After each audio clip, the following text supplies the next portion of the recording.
بالله من الشيطان الرجيم. بسم الله الرحمن الرحيم. والعاديات ضبحا فالموريات قدحا فالمغيرات صبحا فأثرن به نقعا فوسطن به جمعا إن الإنسان لربه لكنود وإنه على ذلك لشهيد وإنه لحب الخير لشديد أفلا يعلم إذا بعثر ما في القبور وحصل ما في الصدور إن ربهم بهم يومئذ لخبير. شروع کرتا ہوں اللہ کے نام سے جو بڑا مہربان نہایت ہی رحم والا ہے. والعادیات ضبحا، قسم ہے ان گھوڑوں کی جو دوڑتے دوڑتے ہانپ جاتے ہیں، دوڑتے دوڑتے جن کو سانس چڑھ جاتی ہے، سانس پھولنے لگتی ہے. فالموریات قدحا، اور قسم ہے ان گھوڑوں کی جو سڑک پر چلتے چلتے آگ جلاتے جاتے ہیں. فالمغیرات صبحا، قسم ہے ان گھوڑوں کی جو صبح سویرے دشمنوں پر حملہ آور ہوتے ہیں. فأثرن به نقعا، پھر وہ گھوڑے دھول اڑاتے ہیں. فوسطن به جمعا، اور وہ گھوڑے دشمنوں کے لشکروں میں داخل ہو جاتے ہیں. ان الانسان لربه لکنود، بے شک انسان اپنے مالک اور پالنہار پروردگار کا ناشکرا ہے. وَإِنَّهُ عَلَى ذَلِكَ لَشَهِيدٌ، اور انسان اس ناشکری پر خود ہی گواہ ہے. وَإِنَّهُ لِحُبِّ الْخَيْرِ لَشَدِيدٌ، اور انسان کو مال کی محبت بہت زیادہ ہے. انسان مال کی محبت میں بڑا پکا ہے. افلا يعلم اذا بعثر ما في القبور، کیا اسے معلوم نہیں جب نکالے جائیں گے ما فی القبور، جو کچھ قبروں میں ہے. وحصل ما فی الصدور، اور بالکل ظاہر ہو جائیں گی وہ چیزیں جو دلوں میں ہے. بے شک ان ربهم بهم یومئذ لخبیر، بے شک ان کا رب ان سے اس دن پوری طرح باخبر ہوگا. یہ سورہ عادیات ہے، مکہ میں اتری ہے یہ سورت، اور قرآن کی ترتیب میں یہ 100 نمبر پر ہے، اور اترنے کی ترتیب جو ہے اس میں 14ویں نمبر پر ہے. کل 11 آیتیں ہیں، ایک رکوع ہے، اور 40 الفاظ ہے، اور 163 حروف ہے. اس سورت کا ہیڈنگ، عنوان یہ ہے کہ قیامت کے دن پوشیدہ چیزیں بھی باہر آ جائیں گی، یعنی دودھ کا دودھ اور پانی کا پانی سب الگ ہو جائے گا. دنیا میں رہ کر میں آپ کو دھوکہ دے سکتا ہوں، آپ کو جھوٹ بول سکتا ہوں، لیکن اللہ کے وہاں سب صاف ہو جائے گا. دنیا میں ایک آدمی ایک ایسا کام کر رہا ہے جس سے دکھ یہ رہا ہے کہ وہ بھلا کر رہا ہے سماج کا، لیکن اس کے پیچھے وہ سماج کو چوس رہا ہوتا ہے. تو دنیا تو اس کو نہیں سمجھ پاتی، لیکن مالک جو ہے وہ سمجھ رہا ہے، اس دن وہ سارا حساب چکا دے گا۔ تو یہ اس سورت کا عنوان ہے، اور اس سورت میں خاص طور پہ ہم سب کی نفسیاتی اور اندرونی دو کمزوریوں کو سمجھانے کی کوشش کی گئی۔ ایک کمزوری تو ناشکری کی ہے، اور ایک کمزوری ہے مال سے محبت کی، اور ان دونوں کمزوریوں کا علاج اس صورت میں یہ سمجھایا گیا۔ ایک تو مثال گھوڑوں کی دے کر سمجھایا، اور اس کا علاج یہ بتایا کہ آخرت کی فکر ہوگی تو دونوں کا علاج ہو جائے گا۔ یہ پوری صورت کا خلاصہ ہے۔ اب دیکھیے، وَالْعَادِيَاتِ ضَبْحًا، کہ قسم ہے ان گھوڑوں کی جو دوڑتے دوڑتے ہانپ جاتے ہیں۔ پہلے زمانے میں قبیلوں کی لڑائیاں ہوتی تھیں، اور اس لڑائی میں سب سے مؤثر اور کارآمد چیز جو ہوتی تھی وہ گھوڑے ہوتے تھے۔ اس لیے گھوڑوں کے پالنے کا بہت رواج تھا۔ گھوڑا بہت زبردست جانور ہے، ہوشیار بھی ہے اور بہادر بھی ہے، اور اس کے ساتھ اس کی ایک خوبی وفادار بھی ہے۔ مصیبتوں سے ٹکرانا اس کا ایک عام کھیل ہے، اور اپنے مالک کی وفاداری کرنا اس کی گھٹی میں پڑا ہوتا ہے۔ تو اس زمانے میں گھوڑوں کی اہمیت بہت تھی، بلکہ بعض رپورٹ اور ریسرچ سے یہ بات بھی سامنے آئی ہے کہ آج بھی کچھ ممالک گھوڑوں والی جو فوج ہوتی ہے اس پر زیادہ خرچ کرتی ہے، ان کو پالنے کا انتظام کرتی ہے۔ تو اس زمانے میں گھوڑوں کی بہت اہمیت تھی۔ جیسے اس زمانے میں راکٹ، ٹینک، اس کی اہمیت ہے، اس لیے آپ کے ملک میں بھی فوج پر اس پر بہت لگایا جاتا ہے، تاکہ ملک کی سیکیورٹی جو ہے وہ اچھے سے رہے، محفوظ رہے ملک۔ بہرحال تو کہا کہ وَالْعَادِيَاتِ ضَبْحًا، کہ قسم ہے ان گھوڑوں کی جو اپنے مالک کی وفاداری میں کسی بھی مصیبت میں جانا ہو اتنے دوڑتے ہیں کہ ان کو سانس چڑھ جاتی ہے۔ اس کے بعد فرمایا فَالْمُورِيَاتِ قَدْحًا، کہ ان کے پیر، یہاں تو گھوڑوں کو میرے سے اچھا آپ لوگ جانتے ہیں، اس لیے کہ یہاں پالنے کا رواج ہے، سواری کا رواج ہے۔ میں ایک دن سوار ہوا، تھوڑا ہی چلا، میری تو کمر درد شروع ہو گئی۔ تو اس کے لیے کمر کا مضبوط ہونا بھی ضروری ہے۔ اس لیے جس دن میری کمر میں تکلیف ہوئی تو مجھے اس دن ایک حدیث سمجھ میں آئی کہ ایک صحابی نے حضور صلی اللہ علیہ وسلم کو کہا کہ حضرت میں گھوڑے پر اور اونٹ پر سوار نہیں ہو پاتا ہوں۔ تو مجھے سمجھ میں نہیں آ رہا تھا، لیکن جس دن میری کمر پکڑائی وہ تھوڑا سوار ہونے میں، تو سمجھ میں آ گیا کہ اس کے لیے حاجی آدمی کی صحت کے ساتھ اس کی کمر کا بھی مضبوط ہونا ضروری ہے۔ تو بہرحال اس کے آگے فرمایا کہ یہ جو گھوڑے، تو اس کے پیروں میں کیا کیلی ماری جاتی ہے، ارے ہوتا ہے نا،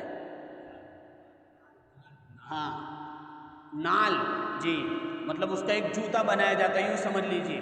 تو وہ جب روڈ پر چلتا ہے تو روڈ بھی سخت ہوتا ہے، اور یہ کیلیاں وغیرہ ہوتے تو دونوں کا ٹکراؤ ہوتا ہے، تو اس کی وجہ سے چکماک کی طرح آگ پیدا ہوتی ہے، آگ جیسا۔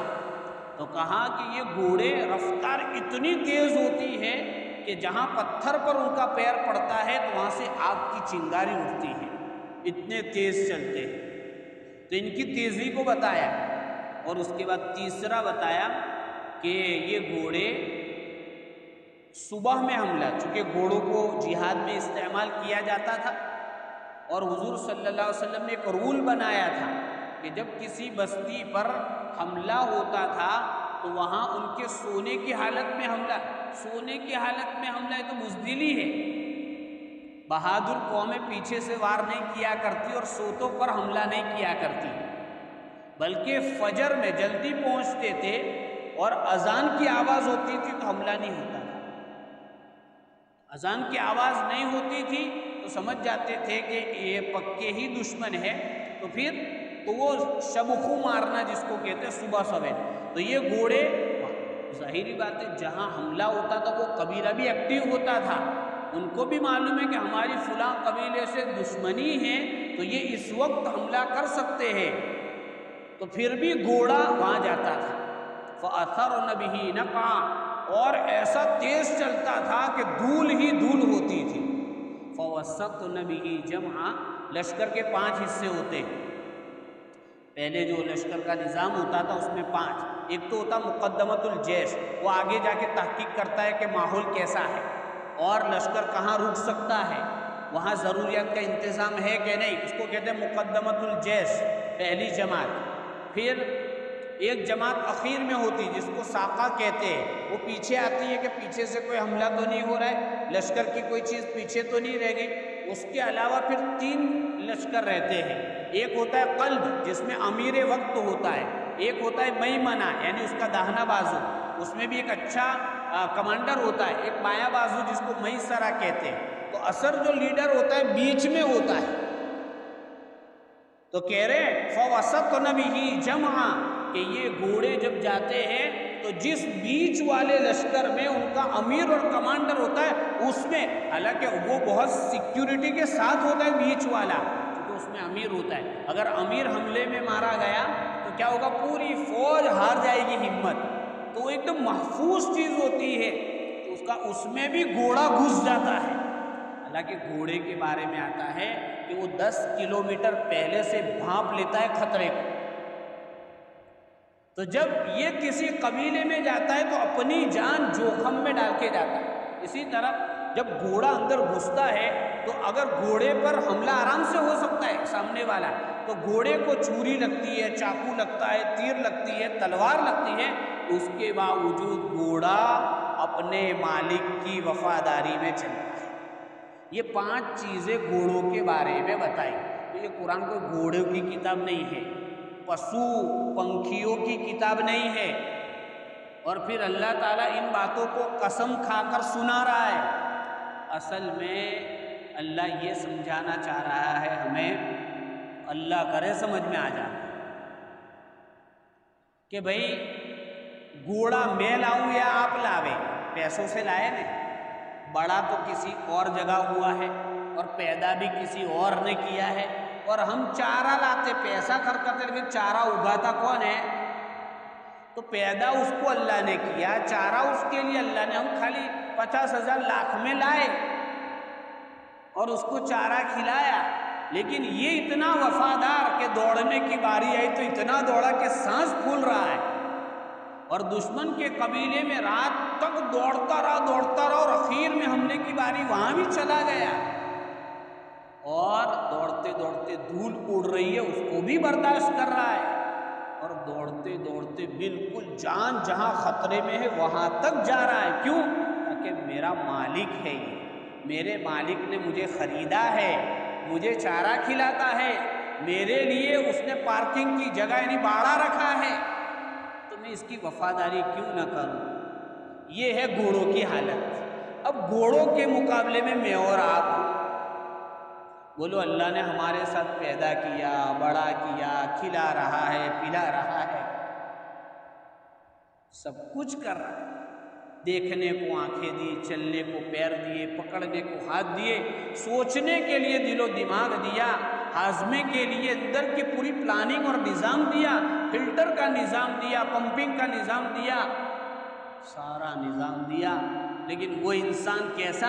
تو قرآن کہہ رہا ہے ان الانسان لربہ لکنود. ایک تو یہ عربی جس کو سمجھ میں آتی ہو اور جو بلاغت سمجھتا ہو وہ کہے گا کہ اللہ تعالیٰ نے بلاغت پوری اتار کے رکھ دی اس جملے میں.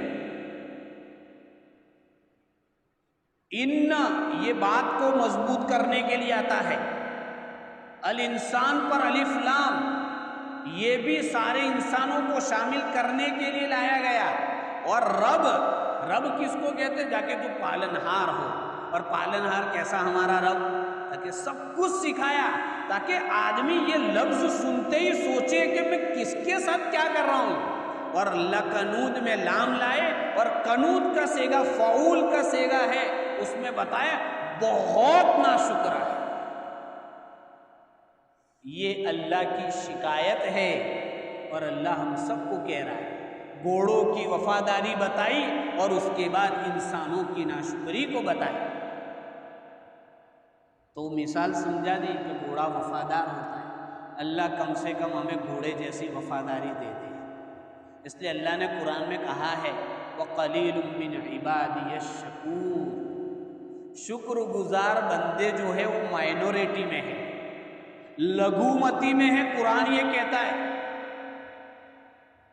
اللہ کرے ہمیں اس لگومتی میں شامل کر دے۔ ہونا ہے، ایسے تو بہت چلاتے کہ ہم بھارت میں لگومتی میں ہے، مائنورٹی میں ہے۔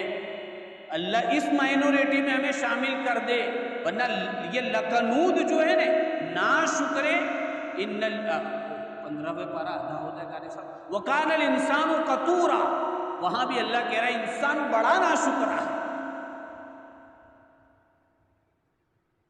انسان بڑا۔ تو میجورٹی ناشکروں کی ہے اور مائنورٹی شکر گزاروں کی ہے۔ اللہ ہمیں اس مائنورٹی میں شامل کر دے، یہ مطالبہ ہے آیت کا۔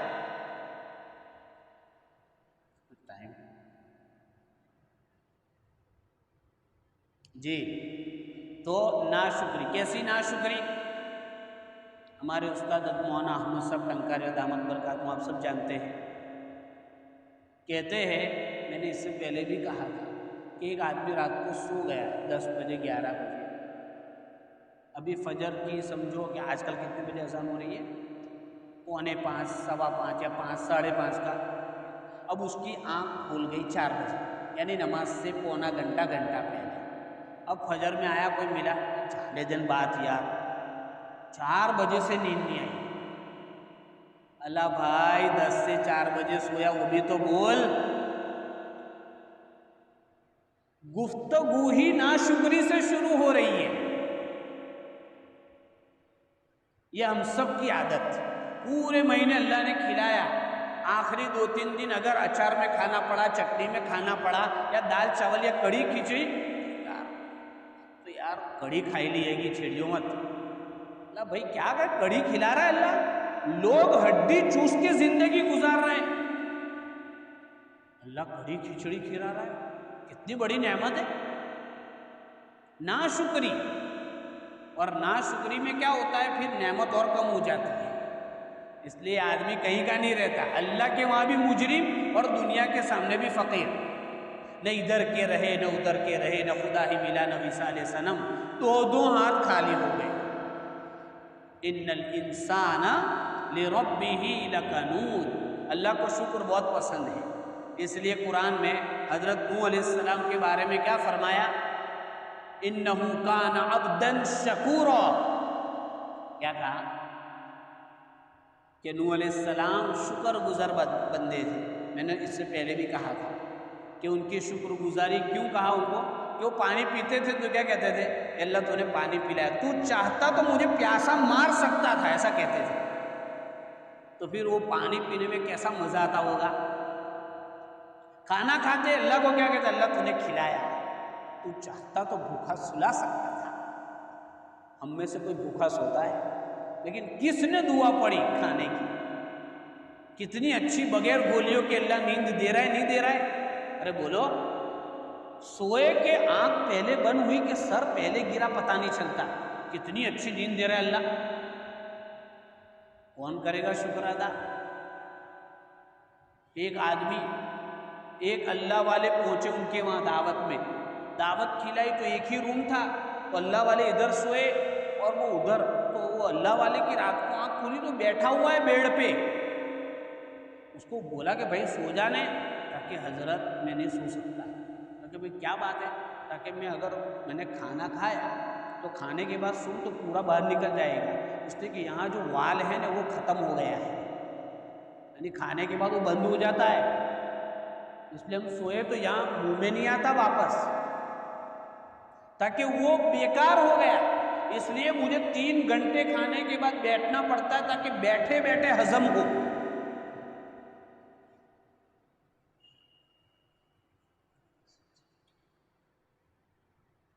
اس لیے ہمیں یہ کہتے تو آتا ہے ہم سب کو، میں بھی اور آپ بھی، یار میرا یہ مسئلہ ہے وہ مسئلہ ہے، تو ہم اپنے مدرسے میں ایک استاد ہیں، ان کے والد صاحب تھے، اب تو شاید مرحوم ہو گئے، تو کہا ان کے والد صاحب کو کسی نے پوچھا کہ طبیعت کیسی ہے، تاکہ اللہ کا شکر ہے دنیا والوں میں جتنی بھی بیماریاں ہیں نا مجھ میں ایک بھی نہیں ہے، حالانکہ دے رہے جھوپڑی میں، لیکن انداز دیکھیے، یعنی آدمی چٹنی روٹی کھا کر بھی خالی دنیا کی بیماریوں کو سوچ لینے تو کبھی شکوہ نہ آئے۔ دیکھو ہسپتال میں اللہ کسی کو نہ لے جاوے، جیلوں میں، ہسپتالوں میں، کورٹوں میں کتنے لوگ پریشان ہیں، ان سب سے ہم اللہ نے محفوظ رکھا، یہ نعمت نہیں؟ ارے نعمت ہے کہ نہیں ہے؟